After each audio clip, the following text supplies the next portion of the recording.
Satu hal juga penting di sini Bapak Ibu sekalian.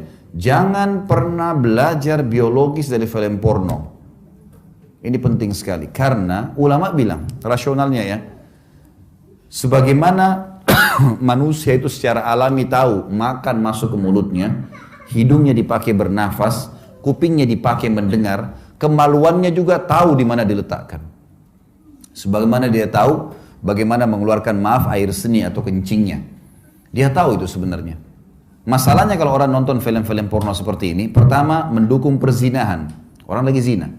Melihat auratnya orang lain. Ya. Dan pola yang dipakai adalah pola non-muslim. Menggauli di dubur, jorok, kotor, dan segala macam hal. Ini dilakukan. Dalam Islam semua bertolak belakang nih, nggak boleh. Kata Nabi SAW, dengarkan hadisnya, manusia yang paling buruk kedudukannya di sisi Allah hari kiamat adalah suami atau istri. Yang sudah saling terbuka, saling merangsang satu sama yang lain, sudah hubungan biologis, lalu keduanya atau salah satunya menceritakan ke teman-temannya. Jadi nggak boleh bapak-bapak misalnya istrinya Masya Allah puasin dia luar biasa, lalu besok ketemu teman-teman, oh istri saya itu begini, begitu, diceritain. Atau ibu-ibu, suaminya Masya Allah puasin, tidak perlu diceritain ke teman-temannya, suami saya itu begini, begitu, begini. Kenapa? Karena efek sosial dan kejiwaannya berbahaya. Kalau kita lagi cerita sama teman-teman kita ternyata pasangan mereka tidak begitu, yang terjadi dia akan ganggu pasangan kita. Makanya banyak rumah tangga rusak, yang ganggu temannya suaminya, yang ganggu temannya istrinya.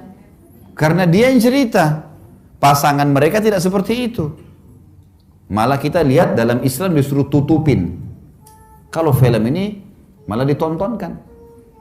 Ada sampai satu ibu ngeluh sama saya di Jakarta, dia bilang, Ustadz, sampai pada tingkat penyakit ini, nonton film porno ini, sama suami saya, dari awal saya nikah sampai sekarang, kalau dia mau gauli saya, dia harus datangkan laptopnya di ranjang, nonton.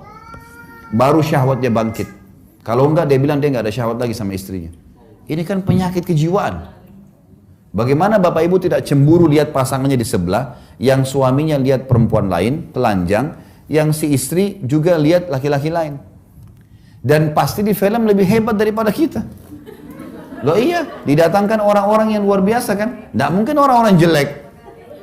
Dicari orang yang bisa laku karena mereka mau jual duit.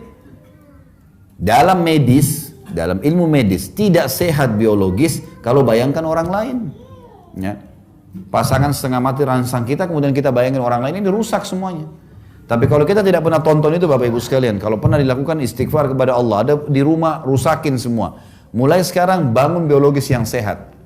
Pada saat biologis buka mata, lihat pasangan, nikmatin pasangan itu, kemudian insya Allah sampai kita klimaks. Mungkin butuh proses beberapa waktu, setelah nanti semua kenangan film-film itu hilang, dalam waktu yang berjalan nanti kita akan rasakan luar biasa kenikmatan karena kita menikmati pasangan kita.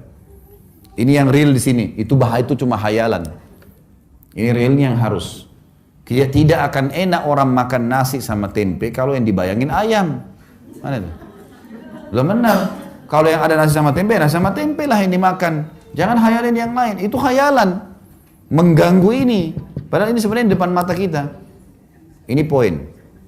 Baik, penuhi kebutuhan biologis ini penting. Ibu-ibu harus garis bawahi, suami memang kebutuhannya mendesak. Sering minta itu pun adalah hal yang wajar, hak dia. Ibu tinggal layanin dan menikmatin. Itu saja, ini pahala dan ibadah. Gitu kan?